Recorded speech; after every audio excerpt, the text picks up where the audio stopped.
వికారాబాద్ జిల్లా పాత కొడంగల్ పరిసర ప్రాంతంలో యువ భారత్ సమీకృత గురుకుల పాఠశాల నిర్మాణానికి కాంగ్రెస్ పార్టీ ఇన్ఛార్జ్ తిరుపతి రెడ్డి, జిల్లా కలెక్టర్ ప్రతీక్ జైన్, పరిగి ఎమ్మెల్యే రామ్మోహన్ రెడ్డిలతో కలిసి భూమి పూజ చేశారు. రాష్ట్ర ప్రభుత్వం విద్యా వ్యవస్థను పటిష్టపరిచేందుకు సమీకృత గురుకుల పాఠశాలను ఏర్పాటు చేస్తామన్నారు. ఆహ్లాదకరమైన వాతావరణంలో అంతర్జాతీయ ప్రమాణాలతో పాఠశాల నిర్మాణాలు చేపడుతున్నట్లు వారు తెలిపారు. రాష్ట్ర వ్యాప్తంగా అత్యాధునికంగా నిర్మించే సమీకృత గురుకుల పాఠశాలల్లో ఎస్సీ, ఎస్టీ, బీసీ, మైనార్టీ విద్యార్థులకు ఒకే ఆవరణంలో బోధన చేపడుతున్నామన్నారు. కొడంగల్లో 20 ఎకరాల్లో నిర్మాణాలు చేపట్టి ప్రతి తరగతిలో డిజిటల్ స్మార్ట్ బోర్డులు, కంప్యూటర్ సెంటర్లు, లైబ్రరీలు ఏర్పాటు చేయబోతున్నట్లు వారు తెలిపారు.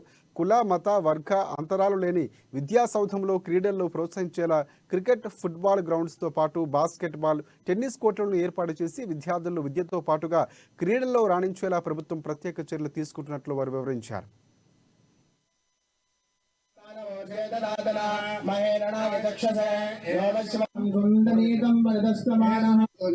నిన్నటి నుంచి ఇక్కడ పర్యవేక్షిస్తూ ఈ కార్యక్రమాన్ని దిగ్విజయంగా నిర్వహించినందుకు వారికి ధన్యవాదాలు.